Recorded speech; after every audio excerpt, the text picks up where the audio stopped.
जनरञ्जना जय व्रज जनरञ्जना जय जमुनातीरवनचारी जय कुञ्ज बिहारी जय जमुनातीरवनचारी जय कुञ्ज बिहारी जय जमुनातीरवनचारी जय कुञ्ज बिहारी जय जमुनातीरवनचारी जय कुञ्ज बिहारी जय राधा माधव जय कुञ्ज बिहारी जय राधा माधव जय कुञ्ज बिहारी हरे कृष्ण कृष्ण कृष्ण हरे हरे हरे राम राम राम हरे हरे हरे कृष्ण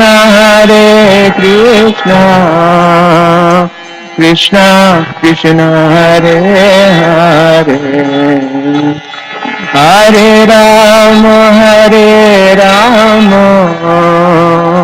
राम राम हरे हरे हरे कृष्ण कृष्ण कृष्ण हरे हरे हरे राम राम राम हरे हरे हरे कृष्ण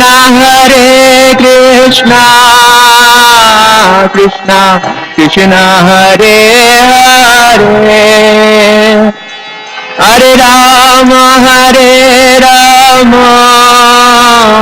राम राम हरे हरे जय किशोर किशोरी जय किशोर किशोरी जय किशोर किशोरी जय किशोर किशोर जय किशोर किशोरी जय किशोर किशोर जय किशोर किशोरी जय किशोर किशोर जय प्रभुपादा जय प्रभुपादा जय प्रभुपादा जय प्रभुपादा जय प्रभुपादा जय प्रभुपादा जय प्रभुपादा जय प्रभुपादा। एवं विष्णुपाद परमहंस परिव्राजकाचार्य अष्टोत्तर शत श्री श्रीमद डिवाइन ग्रेस ऐसे भक्तिवेदांत स्वामी श्री प्रभुपाद की जय। नित्यलाभ वैष्णव विष्णुपाद परमहंस परिव्राजकाचार्य अष्टोत्तर शत श्री श्रीमद डिवाइन ग्रेस भक्ति सिद्धांत सरस्वती ठाकुर को स्वामी श्री प्रभुपाद की जय। अनंत कोटि वैष्णव वृंद की जय। रामाचार्य श्री हरिदास ठाकुर की जय। जय श्री श्रीमद् भागवतम ग्रंथराज श्रीमद् भागवतम की जय। गौर प्रेमानंद हरि हरि बोल।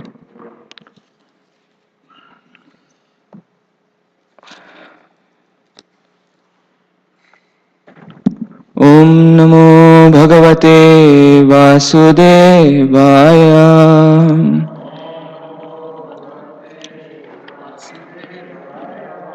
ओम नमो भगवते वासुदेवाय।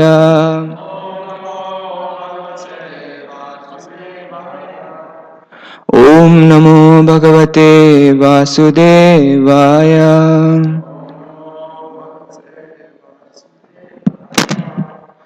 Reading from Srimad Bhagavatam, Canto 6, Chapter 16, Verse number 36. Paramanu Parama Mahatos Tvam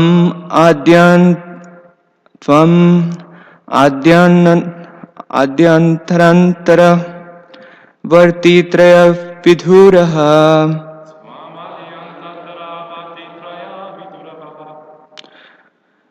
adavanteapi cha sattvanam yadhruvam tad evantarale api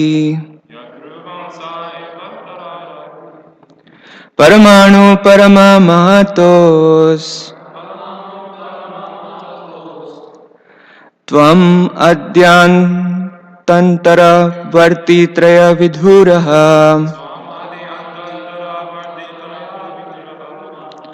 Adavante api cha sattvanam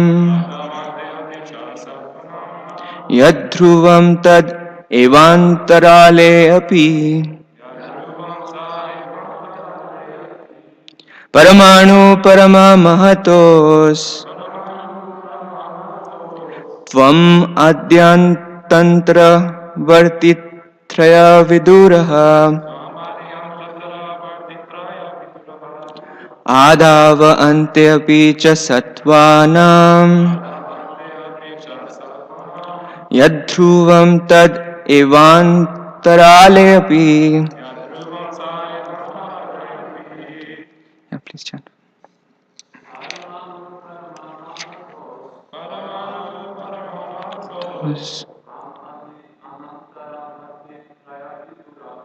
Tvam adyantaraya viduraha Adava ante api cha sattvanam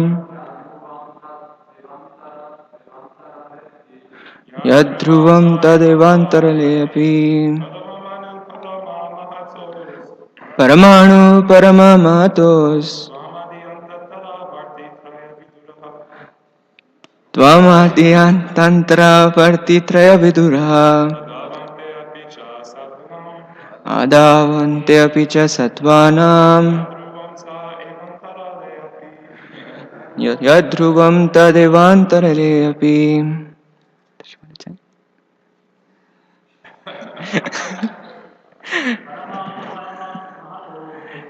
Paramanu paramamahatos Tvam adyantaratra vartitara Adavante picha sattvanam Yadhruvam tadevantarale api. Paramanu of the atomic particle. Paramamahato and of the biggest, the result of the combination of atoms. Tvam, you. Adi Anta, in both the beginning and the end. Antara, and in the middle. Varti, existing. Traya viduraha, although without beginning, end or middle. Adav, in the beginning. Ante, at the end. Api, also. Cha, and. Sattvanam, of all existences. Yat, which. Dhruvam, permanent. Tat, that. Eva, certainly. Antarale, in the middle. Api, also. Translation by His Divine Grace, A.C. Bhaktivedanta Swami Srila Prabhupada ki jai. You exist in the beginning, middle and end of everything. From the most minute particle of the cosmic manifestation, the atom, to the gigantic universes and total material energy. Nonetheless, you are eternal, having no beginning, end or middle. You are perceived to exist in these three phases, and thus you are permanent. When the cosmic manifestation does not exist, you exist as the original potency. The Brahma Samhita 33 says, Advaitam achyutam anadim anantarupam adyam purana purusham nava yavanam cha vedeshu durlabham adurlabham atma bhakto govindam adi purusham tamaham bhajami. I worship the Supreme Personality of Godhead, Govinda, Krishna, who is the original person, absolute, infallible, without beginning, although expanded into unlimited forms, still the same original, the oldest, and the person always appearing as a fresh youth. Such eternal, blissful, all-knowing forms of the Lord cannot be understood even by the best Vedic scholars, but they are always manifest to pure, unalloyed devotees. The Supreme Personality of Godhead has no cause, for He is the cause of everything. The Lord is beyond the workings of cause and effect. He is eternally existing. In another verse, the Brahma Samhita says, Andantarastha Paramanu Chayantarastham. The Lord exists within the gigantic universe and within the atom. The descent of the Lord into the atom and the universe indicates that without His presence, nothing can factually exist. Scientists say that water is a combination of hydrogen and oxygen, but when they see a vast ocean, they are puzzled about where such a quantity of hydrogen and oxygen could have come from. They think that everything evolved from chemicals, but where did the chemicals come from? That they do not know. Since the Supreme Personality of Godhead is the cause of all causes, He can produce immense quantities of chemicals to create a situation for chemical evolution. We actually see that chemicals are produced from living entities. For example, a lemon tree produces many tons of citric acid. The citric acid is not the cause of the tree, rather the tree is the cause of the acid. Similarly, the Supreme Personality of Godhead is the cause of everything. He is the cause of the tree that produces the citric acid, Bijam Mama Sarva Bhutanam. Devotees can see that the original potencies causing the cosmic manifestation are not in the chemicals, but in the Supreme Personality of Godhead, for He is the cause of the chemicals. Everything is caused or manifested by the energy of the Supreme Lord. And when everything is annihilated or dissolved, the original potency enters the body of the Supreme Lord. Therefore, this verse says, Adav ante apicha sattvanam yad dhruvam tad evantarale api. The word dhruvam means permanent. The permanent reality is Krishna, not this cosmic manifestation, as stated in the Bhagavad Gita, Aham adir hi devanam and mattah sarvam pravartate. Krishna is the original cause of everything. Arjuna recognized Lord Shri Krishna as the original person, Purusham Shashvatam Divyam Adi Devam Ajam Vibhum. And the Brahma Samhita describes Him as the original person, Govindam Adi Purusham. He is the cause of all causes, whether at the beginning, at the end, or in the middle. Om Ajnanatimirandasya Jnananjana Shalakaya Chakshur Unmilitam Yena Tasmai Shri Gurave Namaha Shri Chaitanya Manobhishtam Sthapitam Yena Bhutale Swayam Rupaha Kadameham Dadati Swapadantikam Vancha Kalpatarubhyascha Kripa Sindhubhya Evacha Patitanam Pavanebhyo Vaishnavebhyo Namo Namaha. I'd like to seek the blessings of the assembled Vaishnavas, particularly my teacher, before I can share something in this particular verse. So the translation again, you exist in the middle, you exist in the beginning, middle, and end of everything, from the most minute particle of the cosmic manifestation, the atom, to the gigantic universes and total material energy. Nonetheless, you are eternal, having no beginning, end, or middle. You are perceived to exist in these three phases, and thus you are permanent. When the cosmic manifestation does not exist, you exist as the original potency. So let's just discuss the context here first. So this is a very beautiful chapter which is titled King Chitraketu Meets the Lord. Srimad Bhagavatam has got many instances of the stage of perfection that is achieved by the pure devotees of the Lord.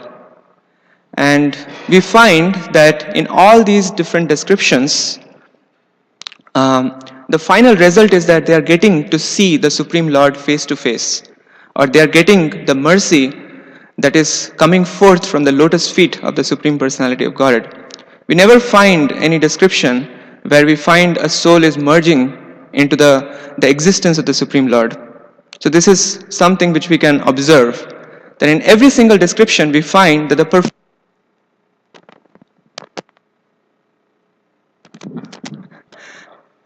perfectional stage is that they are getting to receive the mercy of the lotus feet of the Supreme Lord, and they are getting to see the Supreme Lord face to face. So, in this case, we have an example that we can relate to, at least to some extent. Because the beginning position of this king, Chitraketu, the king of Shurasena, was that he was having all possible conditions of life that are necessary to live happily within this material world. So in terms of Janma, Aishwarya, Shruta, Shri, which are considered to be the primary factors for success in material life, which is that getting a high parentage, Janma, Aishwarya, having a lot of opulence, Shruta, having great learning. In fact, like in the description, it is said that he was complete in his knowledge in one of the qualities that is described of Chitraketu. And Shri, and also he was having a great amount of physical beauty. And not only that he was beautiful, but his 10 million wives, they were also known to be very beautiful. So in this way, in terms of material opulence, he has everything. And then it is also described, particularly in that section, that there are 7 elements need to be in perfect order for one to be successful in material life. And these 7 elements are basically the 5 basic material elements, and then the ego and the overall state of the material energy. Call it Mahatattva. But the point is that like all these 7 elements put together, they have to be in proper state. And then there would be proper condition of life for one's existence in this world. And then it's also described in terms of his being a king. He had all those 7 factors which are necessary for a king to be successful. Like he had a guru or an advisor, spiritual advisor, and then he also had got ministers who are very able. And then he had got a nice royal treasury, he had a flourishing kingdom, and then he had very powerful fort, and then it's also described that he has a very good royal order. And then he has good friends. So in this way, there are 7 factors which are also very conducive for his being very successful as a royal king. But he was lacking in one thing, at least he was considering that he was lacking in something. And that was that he did not have any son. And that one factor was sufficient enough to cause him sufficient amount of disturbance. So when sage Angira, he visited him, then he found King Chitraketu to be really pale and despondent. So he inquired, what's going on? Although he knew what's going on, and Chitraketu also humbly submitted himself by saying that yes, you know everything, and you know also why I am feeling despondent, and it is because I don't have a son. Now because it is Vedic times, it's not that he was wanting to have a son for just his own success, but he was also considering that the son could be an agent for delivering his forefathers. So that was his consideration. So the consideration was also very pious. But still, it was a cause for an attachment. And therefore he places his situation before the sage. Now, very interesting thing about saintly personality is that they don't just see the immediate cause of the problem, but they try to see the root cause of the problem. So he was not analyzing the situation that the king is unhappy because he is not having son. So if I give him the son, the problem is solved. But he was trying to see what is the root cause of his problem. And the root cause is the bodily conception of life.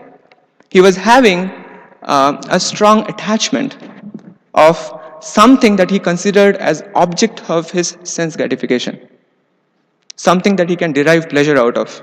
And therefore, so after considering like what could be really suitably arranged so that Chitraketu can somehow or other get some higher sense of happiness. So therefore, he arranged so that there could be a yajna where a son could be given to him. But then he very clearly announced or pronounced, saying that yes, a son would be born, but that would be cause of both happiness and distress at the same time, harsha and shoka at the same time. So just because the king was so attached to having a son, he did not hear the complete message. So he was just happy that he was getting to fulfill his immediate desire. So, but Angira had much higher. So he arranged for the son, but now the son was given to the best of his queen, named Kritadyuti. So naturally, when one is living in the material world, there would be envious forces, but Chitraketu could not calculate that.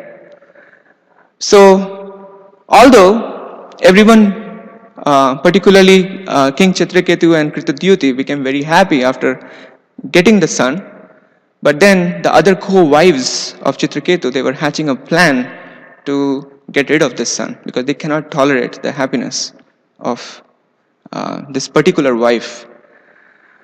So then they arranged to kill the child, and when Chitraketu and Kritadyuti found, they just became completely devastated. And the king became so devastated that it is described that he was crying with open mouth. It is very difficult to conceive of a person who is on such a, who is considered to be the leader of the society, is really so heavily affected by this situation that he's just crying piteously. So that was the right time for again Angira to appear. But this time Angira not only came, but he brought along with him sage Narada. And they both started now giving Chitraketu an analysis of the situation.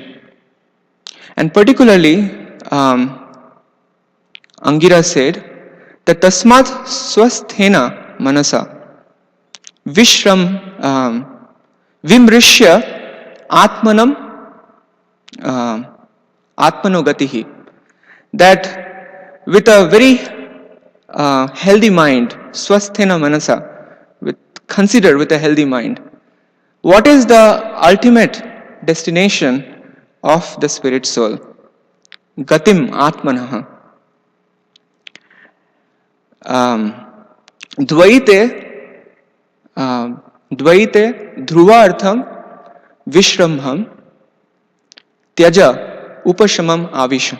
So he said that just dvaita means in the dualities of the material world. So when one considers that to be permanent, dhruva means to, like here we find the same word dhruva appearing. When one considers that whole material situation to be permanent and consider them to be permanent sources of one's happiness, then that actually, that whole conception or that whole material conception one must give up, tyaja. So if you are able to give up, then you would be able to attain peace, upashamam avisha. You would be able to restore your peaceful condition. So, and then he systematically analyzed the situation that all these different agencies of pleasures that you have thought, that the wife is the source of my pleasure, my son is the source of my pleasure, my kingdom is the source of my pleasure, all these different channels that you are considering to be the sources of your pleasure, they are simply mental concoctions. They do not have any substance. So the real understanding is that they are created as opportunities for us to somehow or other connect with the Supreme Personality of Godhead. We have to understand them to be connected to the Supreme Personality of Godhead and try to see how I can utilize my situation, utilize those circumstances in the best possible way so that I can achieve the ultimate goal of my life, which is to revive my dormant connection with the Supreme Personality of Godhead. So in this way, he extracted the realization out of this whole situation, that experience that Chitraketu went through.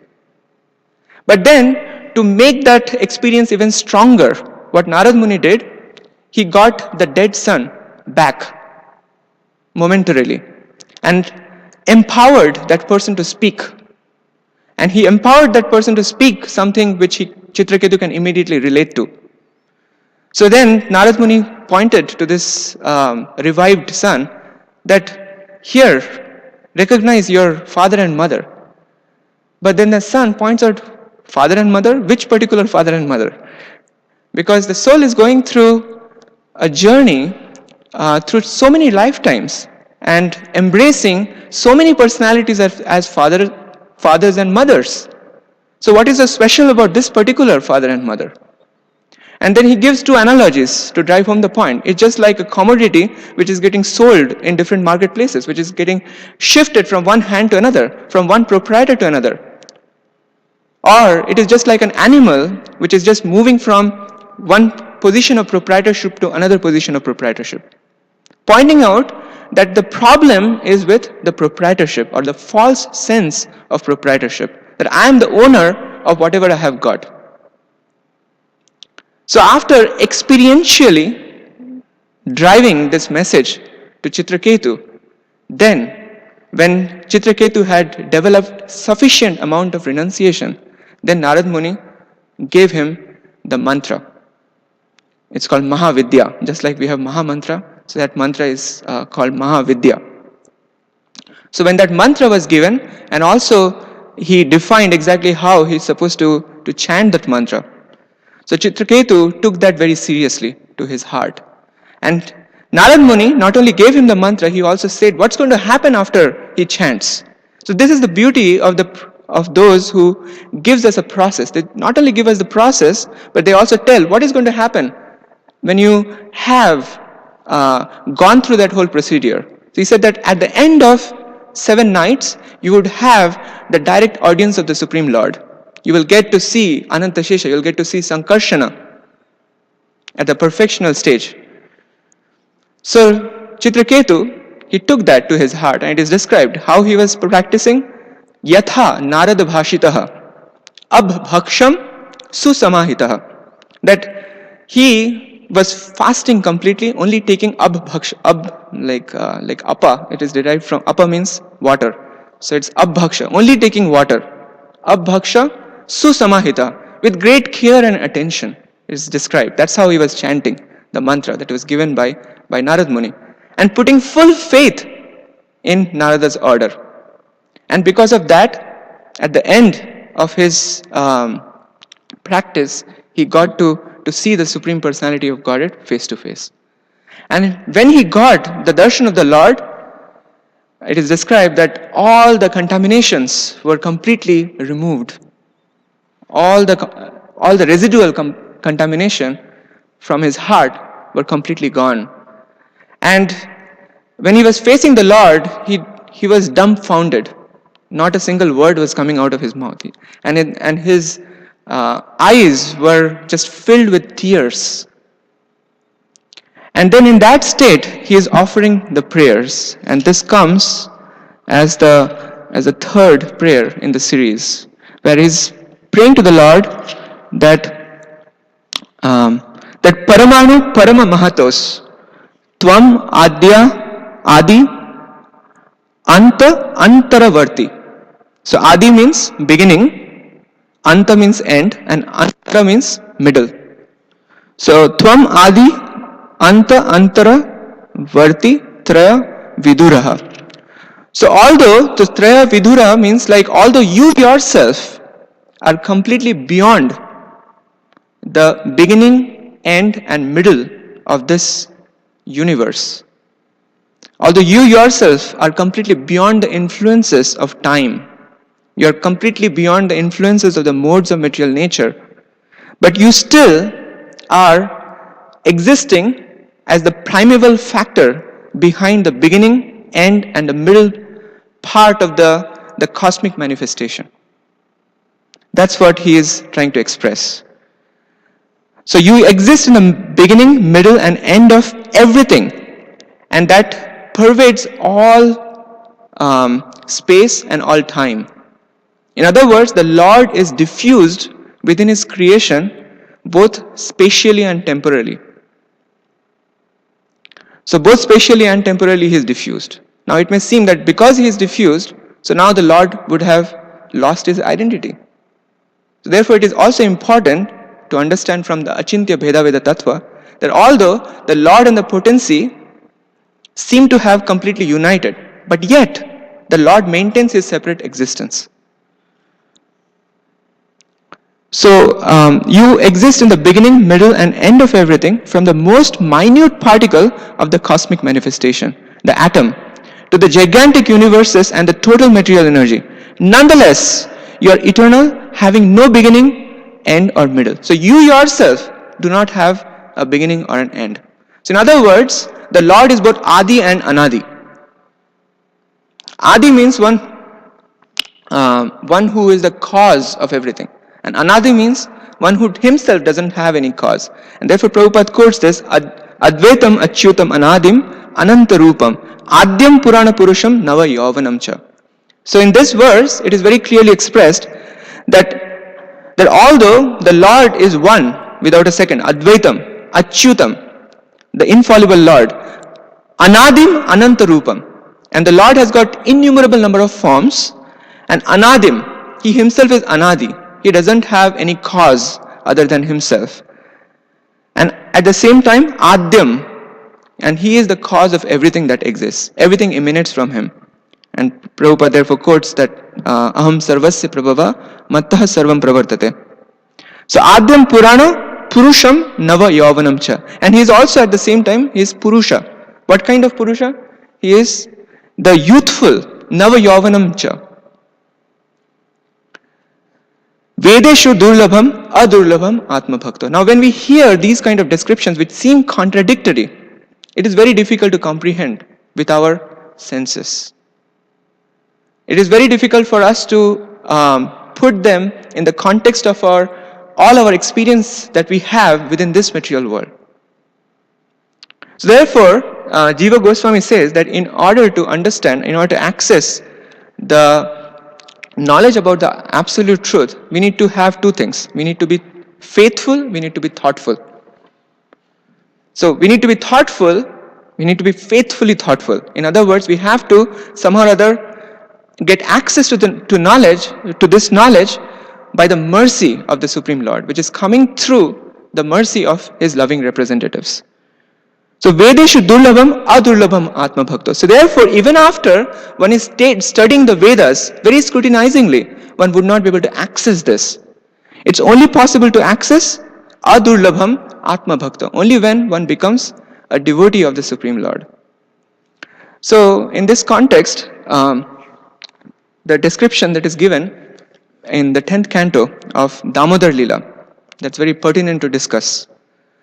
So there, before actually describing the pinnacle scene where Krishna gets actually bound by Mother Yashoda's rope, where it is described that Swamatuhu Swinnagatraya Vistrista Kabara Srija Drishtva Parishramam Krishna Kripayasit Swabandhane.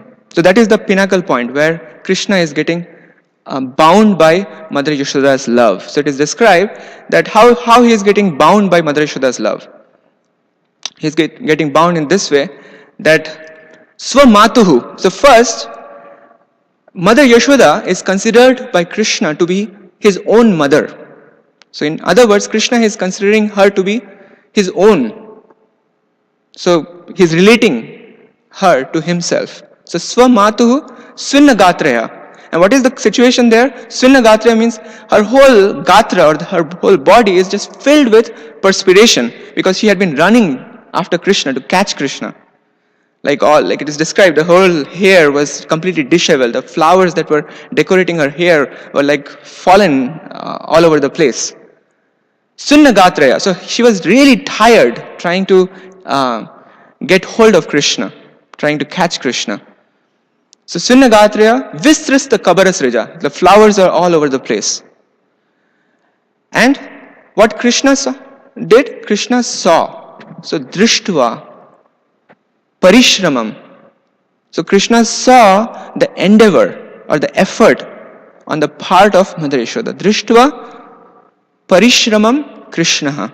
So sometimes when we chant, we may wonder that I had been chanting for so many years. What's going on? Is Krishna really seeing? So here in this verse, Krishna is very clearly pointing out, Drishtva, Krishna really sees. Drishtva Parishramam Krishna. And when Krishna saw that effort, that consistent, determined effort on the part of Mother Yashoda, then from Krishna's side what he did? He withdrew his Vibhuti Shakti and then he released his Kripa Shakti. So Kripa Asit Swabandhane. So Krishna really allowed himself to be bound by Mother Yashoda's rope by his Kripa Shakti. Kripya Asit Swabandhane. That's how Krishna got bound by Mother Yashoda. So there, in that context, just before Shukadeva Goswami comes to that pinnacle point of describing that situation, he drives home the point, who is Krishna? Like understand, like Mother Yashoda is not trying to just tie an ordinary boy here. What is the rope actually going around? So it is described that that nacha antar na bahir yasya. Nacha antar na bahir yasya, which means that one who does not have any interior or exterior.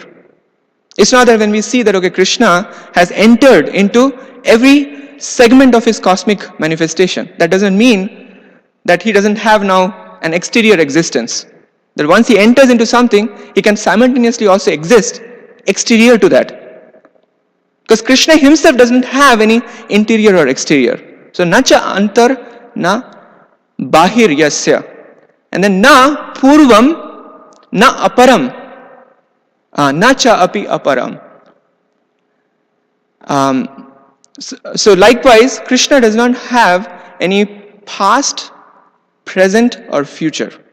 Because he is beyond the influence of time. So purvam means past. Aparam means in the future. So in this way, we can see that Krishna is both free from the influences of the modes of material nature or the different existential or spatial components of the material universe, that he simultaneously be inside it and outside it. And similarly, he is not bound by the different ways that time is acting within the cosmic manifestation. How we are evaluating everything in terms of past, present and future. Krishna is completely free from that. Okay? And then it is said that purvam aparam cha purvam aparam bahir cha antar jagato, and yet at the same time he is the beginning and, just like here it is said, he is the beginning and end of the cosmic manifestation, and he is the one who is really inside and outside of the cosmic manifestation. In other words, he is maintaining this cosmic manifestation. So Jagato, so with respect to this material world, he has a role to play. And Jagatchayaha, so he himself is actually acting as the whole cosmic manifestation. In other words, he is acting through his potencies within the cosmic manifestation. So now, after describing this, then it is said that tam matva atmajam avyaktam. To this person, Mother Yashoda is considering her own son. Atmajam means her own think, to consider. So tam, to that person, avyaktam. Lingam adhokshajam. And he has taken this form just like an ordinary boy. Influence or beyond the, so it is this Gopika, Uluk, Uluk Hale, Damna, Babadritam Yatha. Kritya, just like Krishna, manifestation. So how is that if like diffused for this appearing in as a mud, now if he has appeared as a small, he has lost his potency because he has now appeared. He is no longer the original man Avyaktam. Like as a small boy, as a Nava Yovanam, how these two things to be completely inconceivable. And therefore Jiva Goswami also says Avyaktam. He cannot be. This question to ask is that then why is himself to be bound by Upashakti? And therefore, just 2 Varsaketu also expresses to be controlled by the love of his, conquered by another person's love is going on. And there, the specific words that are used are that Ajita Jitaha Samamati Bihi. That one needs to have that Samamati, in other words, one needs to have control over one's senses. And in other words, the control over one's senses that is generated out of full surrender. It is not just a perforce controlling of the senses, but the control of senses that is coming by virtue of one's full surrender and submission to the Supreme Personality of Godhead. Then, in that state of akamatmanam, ya atmado ati karunaha. So from Krishna's side, what he does is that, so for such a person who is akamatmanaha, akam means without any lustful tendency, without any tendency to exploit this material world, or considering everything to be an object of our enjoyment. When we give up that mentality and fully surrender and submit to the Supreme Personality of Godhead, then from his side what he does is atmadaha. Atmadaha means he gives himself. And ati karunaha. He gives this very special causeless mercy. Ati means it's extreme mercy. And that's what Chitraketu is expressing, and that's how he is able to get this kind of elevated realization of the Supreme Personality of God, which otherwise is very difficult to get. In other words, the Lord can be understood only by bhakti, and there is no other way. And that is why the Stephens and the Dawkins of this world can never get access to this kind of reality. So in this context, the story, we all have heard about this story of Narad Muni visiting a cobbler and a Brahmana. So when Narad Muni visits this Brahmana who is like very specific about doing his sacrifices in particular way, he is a rigid follower of the Vedas, but his consideration is that when can I get liberated? When can I get liberated? So when Narad Muni visited and he said that I am going to Vaikuntha, so he said, okay, can you find out when am I going to get liberated? He said, okay, I can find that out. And then he visits cobbler. And when he visits cobbler and conveys the same information that I am going to Vaikuntha to see the Supreme Lord. And then cobbler says that I want to know what the Lord is doing. And then taking these two requests, he goes to Vaikuntha. And then he presents these two questions before the Lord of Vaikuntha, is Vishnu. And he says that yes, you can convey to both of them that I am passing an elephant through an eye of a needle. And then Narad Muni asked, so Brahmana also wanted to know that he would, when is he going to get liberated? So then the Lord said that you can tell him that it's going to take 3 lifetimes before he can get liberated. But you can tell the cobbler that he is going to get liberated at the end of this life. Narad Muni said, but he didn't ask this question. But you can tell him anyways. So in this way, Narad Muni returns back and then he conveys the message to the Brahmana, and Brahman was really curious to find out when is he going to get liberated. And he said that he is going to get liberated in 3 births. He said, 3 births? I can't wait for 3 births. I have been trying to do everything possible in this birth. And then Narad Muni also wanted to find out why it is 3 births. So but do you want to know like what the Lord was doing? He said, sure, you can tell me.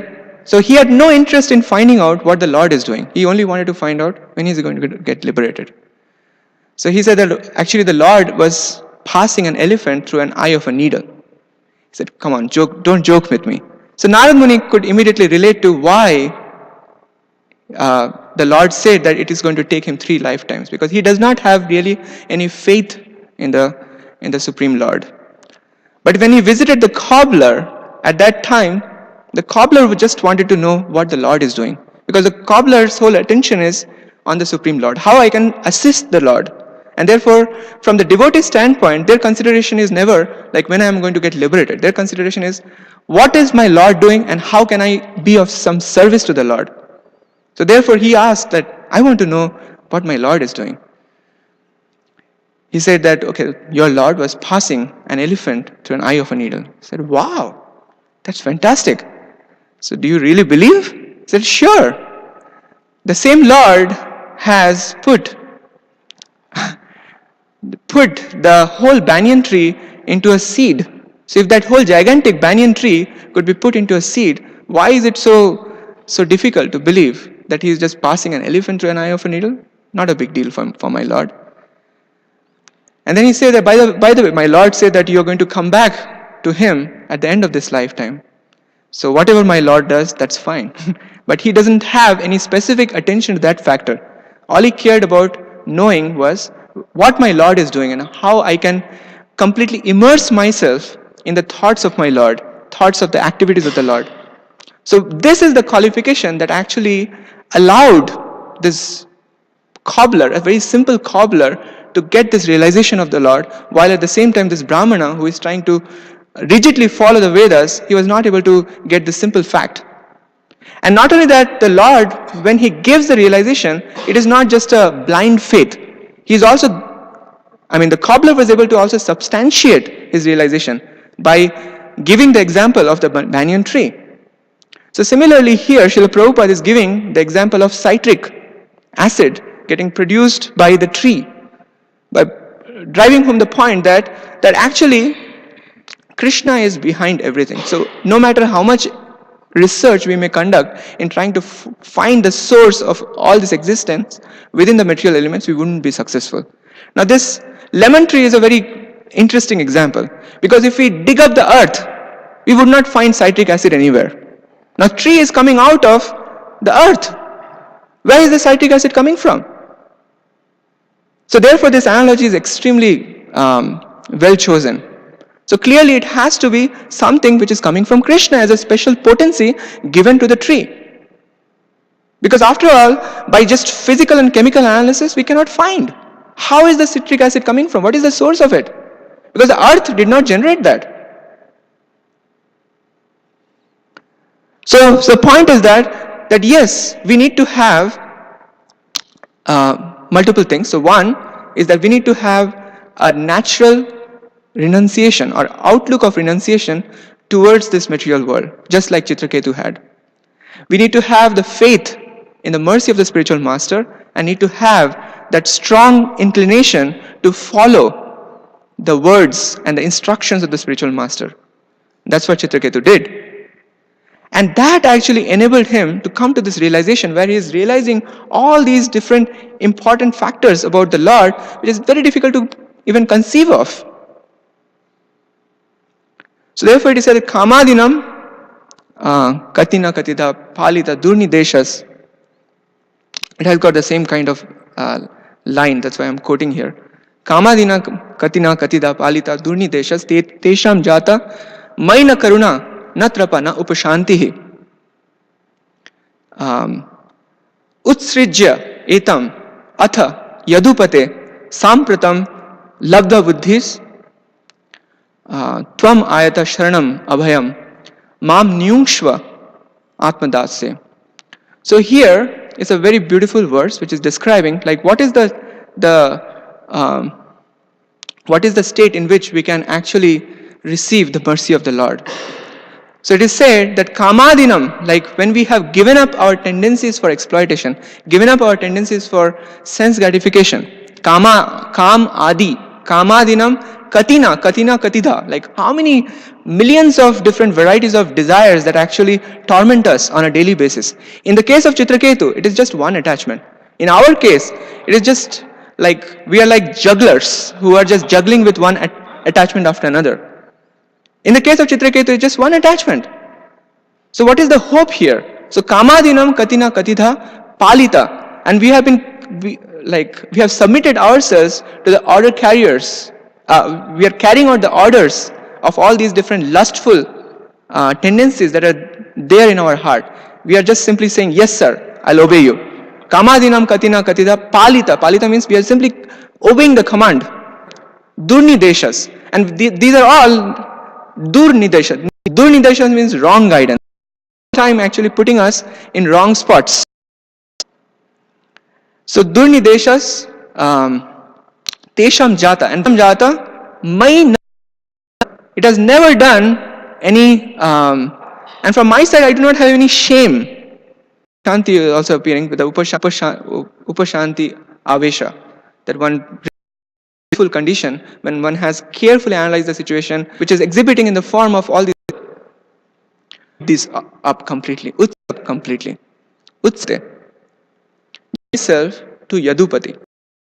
Sampratam, now some or other labdva buddhis, religions. How is the it comes by the like Antraketu and thought like what can I extricate him from others advice? He got this intelligence awakened in him. So then Tvam is fearlessness. Any other place we try to shelter? Lustful propensities. And therefore, they're only like beating me up. So now, Tvam Lavdva Buddhis, Tvam self at your lotus feet, which is Tvam Ayataha. Actually, our chanting, the prayer, accept me. Mam Nyungshva Atmadasya. Service. Please accept me in your service. So that's the call of the soul. When the call comes from a purified heart, coming by the mercy of the spiritual master, because of our sincere execution, conceive this transcendence, conceive these inconceivable factors, understand them, not only understand and appreciate them, but submit ourselves fully and with a sincere heart. And that Chitraketu got. So these are some of the things that I wanted to share. So I'll open the forum for discussion. Very devotional and scholarly. So many points to make in this regard, but I'll just only make one point because I want to be considerate of the point that King Chitraketu enough to absorb his consciousness, think something like that. Which sometimes it is described as his son is named Harsha, but if you'll get a son who held out that the name was Harsha. Placed in a banyan tree that he could fit. It reminds me of Lord Chaitanya's from one Christian preacher. I'll just briefly read it. He states, "We all go through dark places. They're part of his divine plan. There are seeds of Joel that I've made it through my church. I can make it through places that brought out the best in me, the dark times. There are affliction. When past time, he never played places. They don't want to be city. Without those over, the seed is buried. The seed isn't buried, it's planted. It has the life of Almighty God on the inside. Over time, once the seed germinates, instead of being one seed buried, it becomes a beautiful flower or plant and produces much fruit. We all go through dark places, and it's easy to feel buried. If you've never gone through the dark places, you wouldn't know what was on the inside of you." Hare Krishna. Thank you so much for sharing. Actually, I was also thinking about that example. If you don't mind, I can just add one. In the context of that Bhakti Lata beach, the soil needs to be fertile, and the fertility of the soil is brought about by the feelings of gratitude. That's what I wanted to add. There's actually a very similar verse to that in the Bible, actually, where Jesus states this. So there is hearing and chanting in the form of watering the seed, but then the soil also needs to be fertile. Exactly. And the fertility of the soil is the feelings of gratitude. Once I find it, I'll share with you tomorrow or something. So thank you, Hare Krishna. Thank you.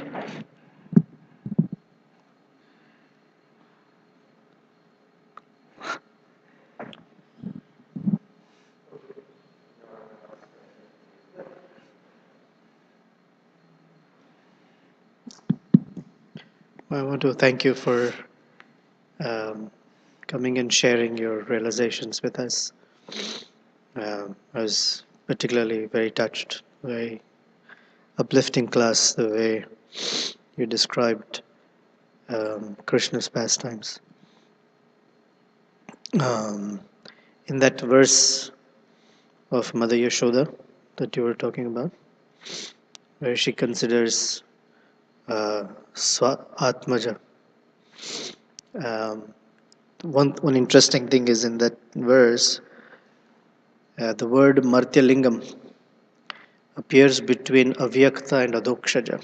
It's right between the two, so that one doesn't get confused or thinks Krishna to be ordinary, because the word particularly is Martyalinga. Martyalinga means a form of a person who will die, or material form. And therefore that word is sandwiched between Avyakta and Adhokshaja. And interestingly, Martyalinga also means a form that you can see, because anything that you can see is material, because you only have material eyes. So Avyakta is unmanifest. So Krishna is unmanifest, yet seen, yet Adhoksha, beyond the perception of the eyes or anything that we have as senses. So that's the inconceivability that you were talking about, and beautifully Vyasadeva and Shukadeva Goswami placed that word right in between to actually give a jolt to speculators as to what is, hold on a second, what is going on here. So it's a very interesting verse. I heard it recently in Seattle, so it stayed with me, and I've been thinking about it, so I wanted to share with you. Thank you so much for sharing.